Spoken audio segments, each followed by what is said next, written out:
हाय, मैं आपको सी प्रोग्रामिंग के 4th ट्यूटोरियल में खुशामदीद कहता हूँ। इसमें हम प्रोग्रामिंग बेसिस के बारे में सीखेंगे। So what is programming basis? Programming basis में क्या क्या चीज़ें आती हैं? Each programming language has some primitive building blocks and provide some rules in order to write an accurate program. हर जो प्रोग्रामिंग लैंग्वेज बनाई गई है तो उसमें कुछ चीज़ें पहले से डिफ़ाइन कर दी गई हैं जिनको हम ब्लॉक्स कहते हैं, और इसी तरह कोड लिखने के लिए कुछ रूल्स बना दिए जाते हैं जिनको हम सिंटैक्स कहते हैं। This is a set of rules is known as syntax of the language. के कोई भी जो चीज़ है वो कैसे हमारे प्रोग्राम में डिस्प्ले होगी। मिसाल के तौर पर कि उसमें करैक्टर्स कैसे डिस्प्ले होंगे, उसमें नंबर्स कैसे डिस्प्ले होंगे, उसमें स्पेशल सिंबल्स कैसे हम डिस्प्ले कर सकेंगे। ये तमाम तर चीज़ें प्रोग्रामिंग जब बनाई जाती है तो प्रोग्रामिंग बनाने वाले साइंटिस्ट इन चीज़ों को सिंटैक्स की फॉर्म में पहले ही डिफ़ाइन कर देते हैं। Syntax can be thought of as grammar of a programming language. तो इसे हम कह सकते हैं कि ये ग्रामर है प्रोग्रामिंग की। जैसे अगर हम इंग्लिश लैंग्वेज की एग्ज़ाम्पल लें तो इंग्लिश लैंग्वेज को प्रॉपरली करने के लिए, समझने के लिए उसकी ग्रामर को समझना बहुत ज़रूरी है। इसी तरह प्रोग्रामिंग को समझने के लिए उसकी ग्रामर यानी उसके सिंटैक्स को समझना बहुत ज़रूरी है। While programming, if proper syntax और rules of the programming language are not followed, the program does not get compiled.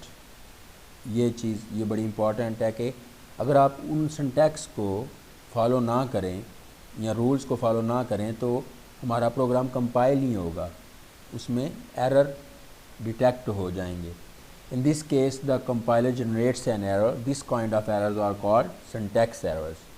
तो इस सूरत में कंपाइलर जो है वो एरर जनरेट करेगा। तो इन एरर्स को हम सिंटैक्स एरर्स कहते हैं। फॉर एग्ज़ाम्पल, अगर मैं अपना कोड ब्लॉक, ये मैंने प्रीवियस जो हमने प्रोजेक्ट बनाया था फर्स्ट सी प्रोजेक्ट, उसको ओपन किया हुआ है पहले से ही। तो अगर आप मिसाल के तौर पर ये जो चीज़ें डिफ़ाइन है पहले से ही बाय डिफ़ॉल्ट, इसमें से ये जो लास्ट वाली ब्रेस है, करली ब्रेस है, इसको ख़त्म करें, सेव करें अपने प्रोग्राम को। इस आइकन से यहाँ Ctrl+S प्रेस करके फिर इसको कंपाइल करें। अब देखिएगा अब क्या रिज़ल्ट आता है। मैं आपको सिंटैक्स एरर के बारे में समझा रहा हूँ इधर। तो ये देखिए ज़रा, हमारा अगर तो सही तरह रन हो जाता तो इधर 0 एरर ब्लू कलर में हमें शो होने थे, लेकिन ये रेड कलर में हमें शो हो रहा है। इसका मतलब है कि हमारे प्रोग्राम में सिंटैक्स एरर आ गया है। तो क्या है जी? एक्सपेक्टेड डेकोरेशन और statement at end of the input. हमने प्रोग्रामिंग के सिंटैक्स को फॉलो नहीं किया। मतलब सी की प्रोग्रामिंग के सिंटैक्स में डिफ़ाइन कर दिया गया है कि कोई भी जो फंक्शन है वो कंप्लीट तब होगा, जैसा कि मेन, आगे हम लास्ट में भी फंक्शंस बनाएंगे, तो वो कंप्लीट तब होता है जब ओपनिंग ब्रेस और उसकी क्लोजिंग ब्रेस दोनों मौजूद हों। अगर एक ब्रेस अगर नहीं डालेंगे आप तो सिंटैक्स एरर आ जाएगा, जो हमने अभी देखा। तो यही है कि अगर आप सिंटैक्स फॉलो नहीं करेंगे प्रोग्रामिंग का तो आपको एरर आएंगे। इसलिए प्रोग्रामिंग के सिंटैक्स को आपने बड़े अच्छे तरीके से समझना है एरर से बचने के लिए। और ये चीज़ आपकी इम्प्रूव इस तरह होगी कि अगर आप बार बार प्रोग्राम लिखेंगे, उनकी प्रैक्टिस करेंगे, उनको चलाएंगे, तो ये चीज़ें आपकी साथ साथ इम्प्रूव होती जाएंगी। मैंने दोबारा ब्रेस डाल दी है, सेव कर दिया है प्रोग्राम, दोबारा करते हैं इसको कंपाइल। अब आप देखेंगे कि कोई एरर नहीं आया, क्योंकि सिंटैक्स के मुताबिक हर चीज़ बिल्कुल दुरुस्त लिखी गई है। तो ये होता है हमारे पास सिंटैक्स एरर। चलें नेक्स्ट देखते हैं क्या हमारे पास। अगला हमारा टॉपिक है जी रिजर्व्ड वर्ड्स। रिजर्व वर्ड्स क्या होते हैं जी? Every programming language has a list of words that are predefined.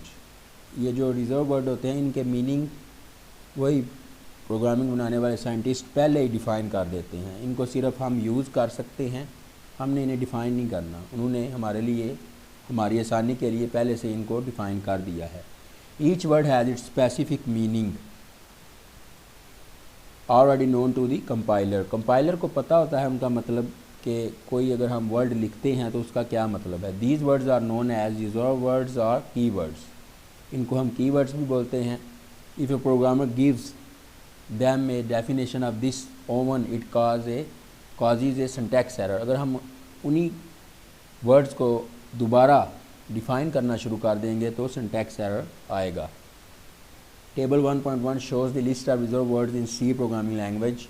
ये टेबल में सी में इस्तेमाल होने वाले रिजर्व वर्ड के बारे में बताया गया है। ऑटो, डबल, इंट, जैसा कि आप देख सकते हैं कि प्रोग्राम में ये इंट, ये डाटा टाइप डिफ़ाइन करने के लिए इस्तेमाल होता है। तो ये एक रिजर्व वर्ड या की वर्ड है सी का।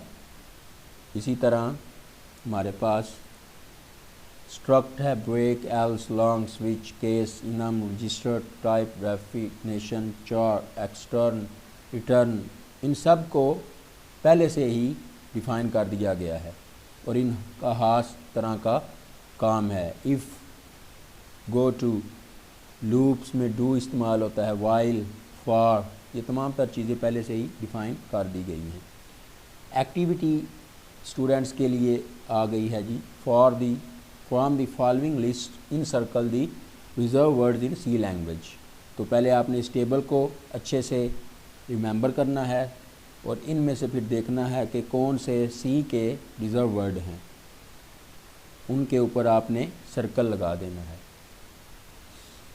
आगे जी इधर से हमारा बाकायदा सी के प्रोग्राम को लिखने का पूरा मैकेनिज़्म बताया जा रहा है। Structure of a C program. C program का स्ट्रक्चर किन चीज़ों पर मुश्तमिल होता है, वो ये चीज़ें हैं जी। We can understand the structure of a C language program by observing the program written in figure 1.2. we can see that a program can be divided into the three main parts. तो figure 1.2 का लिखा programme यही programme है जी जो उसमें लिखा हुआ था। तो इसमें 3 पार्ट्स हैं। देखते हैं जी वो कौन से 3 पार्ट्स हैं, उनको अंडरस्टैंड करने की कोशिश करते हैं। फिगर 1.2 एक दफ़ा इधर से भी देख लेते हैं। ये फिगर 1.2 वही जो कोड लिखा हुआ है। तो we can see that program can be divided into 3 main parts. इसके 3 मेन पार्ट्स होते हैं, लिंक सेक्शन और हेडर सेक्शन।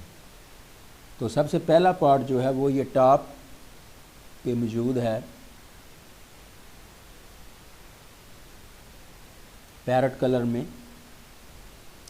इसको हम हेडर सेक्शन कहते हैं या लिंक सेक्शन कहते हैं क्योंकि इसमें हेडिंग फाइल्स को डिफ़ाइन किया जाता है।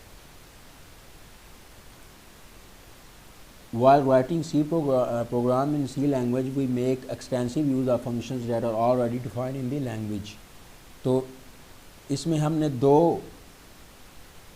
फंक्शंस यूज़ किए हैं, एक stdio.h है और दूसरा stdlib.h है। तो इनकी जो डेफिनेशन है यानी जो इनका मकसद है वो पहले से ही प्रोग्रामर ने डिफ़ाइन कर दिया है, हमने सिर्फ इनको अपने प्रोग्राम में इंक्लूड करना है। अगर हम कोई ऐसा मेथड या फंक्शन, मिसाल के तौर पर ये प्रिंट एफ भी एक फ़ंक्शन है, तो इसको अगर यूज़ करना चाहते हैं तो इसकी जो डेफिनेशन है वो इस फाइल में stdio मतलब स्टैंडर्ड, IO का मतलब इनपुट आउटपुट, इस फाइल में डिफ़ाइन कर दी गई है। तो इसको यूज़ करने से पहले आपको उसकी हेडर फाइल को इंक्लूड करना नहीं भूलना। फॉर एग्ज़ाम्पल अगर मैं इसकी हेडर फाइल को रिमूव कर दूँ इधर से और सेव करूँ और कंपाइल करूं तो आप देखेंगे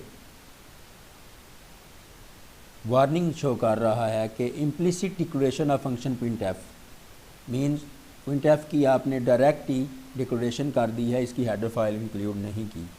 तो उसके लिए आपको हेडर फाइल को इंक्लूड करना बहुत ज़रूरी है।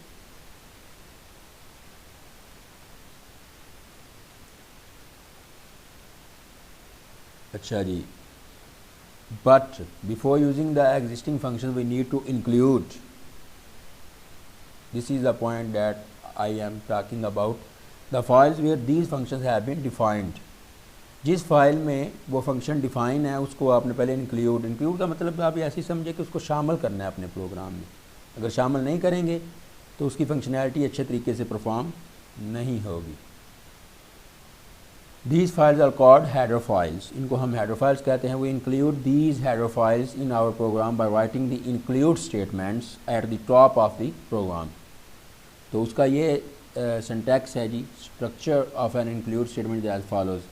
हैश include लिखते हैं, less than greater than sign, और इसके अंदर header file का नाम लिखते हैं जैसा कि ये लिखा हुआ है हैश include, उसके बाद header file का name within less than and greater than sign।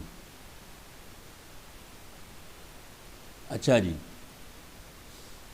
here header file name can be the name of any header file। In the above example figure 1.2 we have included the file stdio.h that contains the information related to input and output functions। तो stdio.h में input और output functions के related information को store किया गया है पहले से ही। Many other header files are also available. For example, file math.h contains all predefined mathematics function। इसी तरह math.h फाइल है, उसको भी आप ऐसे ही अपने प्रोग्राम में math.h लिख कर इंक्लूड कर सकते हैं। इसमें मैथ के सम बेसिक फंक्शन, जैसे अगर आपने डायरेक्टली स्क्वायर रूट निकालना हो, स्क्वायर लेना हो किसी वैल्यू का, साइन काज वगैरह ट्रिग्नोमेट्रिक फंक्शन यूज़ करने हो तो आप math.h की हेडर फाइल को इंक्लूड कर सकते हैं अपने प्रोग्राम में at the top.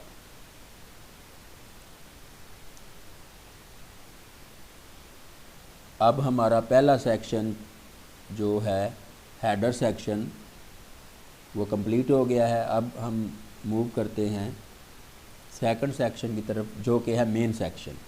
It consists of a main function. Every C program must contain a main function and it is the starting point of execution। तो हमारा सेकंड जो पोर्शन है, सेकंड पार्ट है, वो इधर से स्टार्ट हो रहा है। INT means int, main, braces, opening and closing brace, small braces, then curly braces, starting and ending curly brace, और इसके अंदर हमने एक फंक्शन लिखा हुआ है printf, उसके अंदर हमने एक value. Main section is consist of a main function. Every C program must contain a main function and it is the starting point of a execution. हर जो आपका सी प्रोग्राम होगा उसमें मेन फंक्शन का होना बहुत ज़रूरी है, क्योंकि इधर से ही कंपाइलर प्रोग्राम को कंपाइल करना शुरू करता है।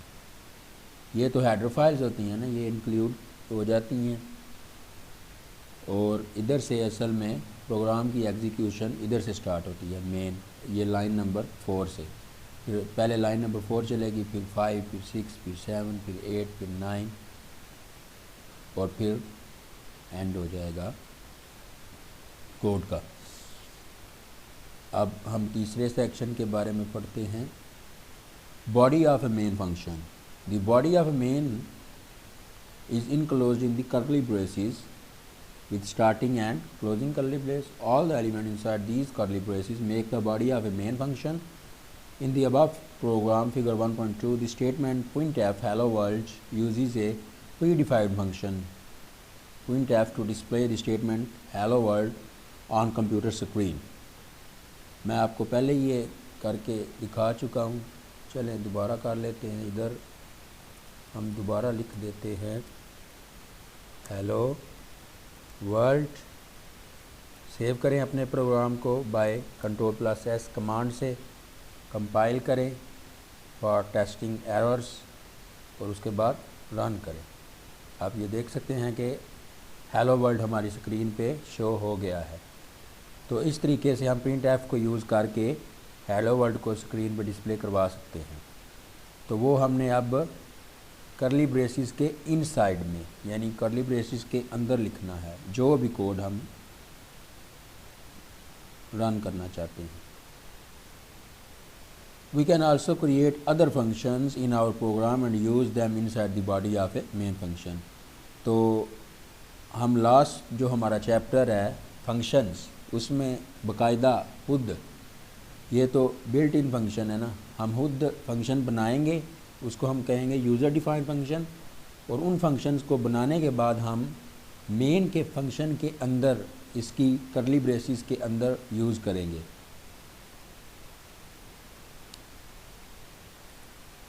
अच्छा जी, इम्पॉर्टेंट नोट क्या है जी, following points must be kept in mind in order to write syntactically correct C language programme.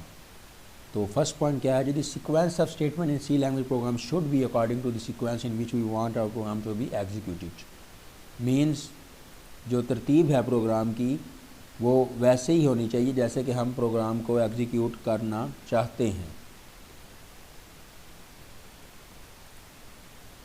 C language is a case sensitive. It means that if a keyword is defined with the all small case letters, we cannot capitalize any letter. INT is different from INT.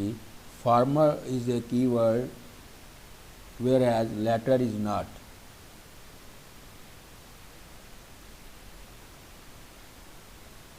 तो इसको हम ऐसे देखते हैं, अगर मैं इधर मिसाल के तौर पे स्मॉल आई की जगह पे कैपिटल आई एंटर कर दूं, तो ये आप देखें इसका कलर अब ब्लू से ब्लैक हो गया है। तो इसका मतलब है ये अब डाटा टाइप को नहीं शो कर रहा। अगर मैं इसको सेव करूं, इसको कंपाइल करूं बाय प्रेसिंग दिस बटन, तो आप ये देख सकते हैं कि वो एरर शो कर रहा है कि उसको कैपिटल आई एन टी का मतलब ही नहीं पता चल रहा कंपाइलर को, क्योंकि जो करेक्टली डिफाइन इंटीजर टाइप के लिए वर्ड है वो आई एन टी है, स्मॉल आई एन टी। तो इसलिए हम सी को केस सेंसिटिव लैंग्वेज बोलते हैं कि इसमें अगर आप कैपिटल आई लिखेंगे तो उसका मतलब और तरीके से होगा, अगर स्मॉल आई लिखेंगे तो उसका मतलब और होगा। कुछ लैंग्वेज होती हैं जो केस सेंसिटिव नहीं होती, सी जो है वो केस सेंसिटिव लैंग्वेज है। केस सेंसिटिव लैंग्वेज जो नहीं होती उसमें आती है हमारी HTML हाइपरटेक्स्ट मार्कअप लैंग्वेज, जो कि वेबसाइट बनाने में इस्तेमाल होती है। उसमें अगर आप कैपिटल लिख लें या स्मॉल लिख लें तो उससे कोई एरर वगैरह शो नहीं होता। तो चलिए देखते हैं next point. Each statement ends with the semicolon symbol. This is very important point. हर जो स्टेटमेंट है कर्ली ब्रेस में, ये जो पहली printf लिखी हुई है इसको हम एक स्टेटमेंट बोलेंगे, आगे लिखा हुआ है रिटर्न 0, ये दूसरी स्टेटमेंट है। आप स्टूडेंट्स ने ज़हन में रखना है कि जो स्टेटमेंट है उसको सेमी कॉलन के साथ एंड ज़रूर करना है। अगर आप एंड नहीं करेंगे तो ये भी सिंटैक्स एरर है। फॉर एग्ज़ाम्पल अगर मैं इसको सेव करूं बाय प्रेसिंग Ctrl+S फिर कंपाइल करूं तो एरर आएगा हमारे पास कि आपने सेमी कॉलन नहीं लगाया printf के बाद, क्योंकि कंपाइलर को पता चल गया है कि हमने सिंटैक्स एरर कर दिया है अपने प्रोग्राम में। हम दोबारा सेमी कॉलन लगा देते हैं। एक और पॉइंट नोट करने की ज़रूरत है कि सेमी कॉलन जो है वो सिर्फ़ और सिर्फ स्टेटमेंट के बाद लगाना है, ना किसी फंक्शन के बाद लगाना है। फंक्शन मतलब ये जैसे में लिखा हुआ है या हम आगे अपने यूज़र डिफाइंड फंक्शन बनाए उनके बाद सेमी कॉलन नहीं लगाते। मिसाल के तौर पर इधर नहीं लगाना, ये एरर होगा। ब्रेसिस के बाद करली ब्रेसिस के बाद नहीं लगाना, इधर भी एरर शो करेगा, इधर भी नहीं लगाना, सिर्फ़ और सिर्फ मेन के अंदर जो स्टेटमेंट्स होंगी उनके बाद सेमीकोलन को यूज़ करना है। उसके बाद जी एक छोटी सी एक्टिविटी आ गई है हमारे पास, identify different parts of the following C program. तो इनमें से सी प्रोग्राम के डिफरेंट पार्ट्स को आइडेंटिफाई करना है। तो ये जो पहले टॉप पे 2 स्टेटमेंट लिखी गई हैं, ये कौन सा सेक्शन हो गया, हेडर सेक्शन और लिंक सेक्शन, और वॉइड मेन ये वाला दूसरा सेक्शन, मेन सेक्शन इसको बोलते हैं, और ये स्टार्टिंग और एंडिंग ब्रेस जो है इसको हम बॉडी ऑफ द प्रोग्राम कहते हैं। आगे नया टॉपिक है जी purpose and syntax of comments in C programs. Comments क्या होते हैं, अब हम इनके बारे में सीखेंगे। Comments are the statements in a program that are ignored by the compiler. तो कुछ स्टेटमेंट्स ऐसी होती हैं जो कि कंपाइलर इग्नोर कर देता है। हम लिखते तो हैं अपने कोड में, अपने प्रोग्राम में, लेकिन वो कंपाइलर उनको एग्जीक्यूट नहीं करता, उनको स्किप करके नेक्स्ट लाइन पे चला जाता है। उनको हम कमिट्स कहते हैं। Usually comments are written in natural language, in English language, in order to provide description of our code. तो ये हम अपनी नेचुरल लैंग्वेज इन इंग्लिश में लिखेंगे। किसी भी प्रोग्राम की फंक्शनैलिटी को हम इसके ज़रिए डिस्क्राइब कर सकते हैं कि ये प्रोग्राम किस लिए बनाया गया है। और आगे हम देखते हैं कि purpose of writing comments. Comments can be thought of as an documentation of the program. Their purpose is twofold. Number 1, they facilitate other programmers to understand our code. अगर आप किसी प्रोग्राम को मिसाल के तौर पे स्टार्ट करने से पहले उसका कोड लिखने के बाद मेन से पहले इधर कमेंट राइट कर देंगे, तो जो दूसरा डेवलपर आएगा या दूसरा प्रोग्रामर आएगा उसको कमेंट पढ़ के ही पता चल जाएगा कि इस प्रोग्राम का क्या फंक्शन है, ये प्रोग्राम क्या काम कर रहा है। अगर आप नहीं लिखेंगे तो उसको पहले पूरा कोड समझना होगा, उसके बाद उसको अंडरस्टैंडिंग आएगी कि ये प्रोग्राम किस बारे में है। अच्छा जी, दूसरा क्या है जी, they help us to understand our own code even after years of writing it. मिसाल के तौर पर अगर आप एक कोड लिखते हैं और ऊपर उसका कमेंट भी लिख देते हैं और 5 साल के बाद दोबारा आप आके वही कोड ओपन करते हैं, अगर आपने कमेंट लिखा होगा तो आपको पता चल जाएगा कि ये मैंने प्रोग्राम इसलिए लिखा था, इस मकसद के लिए लिखा था। नहीं तो आपको दोबारा सारा कोड पढ़ना पड़ेगा और उसकी फंक्शनैलिटी को समझना पड़ेगा। तो 2 तरीके से हम कमेंट्स लिख सकते हैं। Syntax of writing comments in C programming language there are 2 types of comments, single line comments and multi line comments. Single line comments जो है वो स्टार्ट होते हैं डबल स्लैशेस से।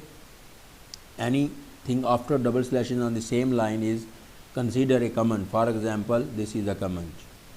अब मैं इनको आपको प्रैक्टिकली यूज़ करके दिखाता हूँ। फॉर एग्जांपल पहले आपने डबल स्लैशेस लगा ली, इसके बाद आप कुछ भी कमेंट लिख सकते हैं, जैसा कि this program is used to display output on console screen। तो इस तरह आप जितना चाहें कमेंट लिख सकते हैं। आप इसका कलर भी देखें, ग्रे हो गया है, तो ये शो कर रहा है कि ये कमेंट्स है। और अब जब कंपाइलर एग्जीक्यूट करना शुरू करेगा तो वो ये लाइन नहीं चलाएगा, इसको स्किप कर देगा और आगे मेन की तरफ आ जाएगा और इससे कोई सिंटैक्स एरर भी नहीं आएगा। अगर मैं इसको सेव किया मैंने पहले Ctrl+S, उसके बाद बिल्ड करना है आपने, तो आप ये देखेंगे कि 0 एरर, 0 वार्निंग, मतलब कोई सिंटैक्स एरर नहीं आया। अब रन करके भी देख लेते हैं तो ये आप देख सकते हैं कि हेलो वर्ल्ड शो हो गया है हमारी स्क्रीन के ऊपर। तो इसको हम कहते हैं सिंगल लाइन कमेंट, मीन्स एक लाइन में जो कमेंट लिखा जाए। फॉर एग्ज़ाम्पल आप लिख रहे हैं कमेंट और आपका कमेंट 2 लाइन में चला जाए तो उसके लिए फिर मल्टी लाइन कमेंट को हम इस्तेमाल करते हैं। Multi line comment starts with the slash and static and end at static and slash. Anything between slash and static and slash is considered as a comment even on multiple line. For example, ये उसने एक example show की है, this is a multi line comment.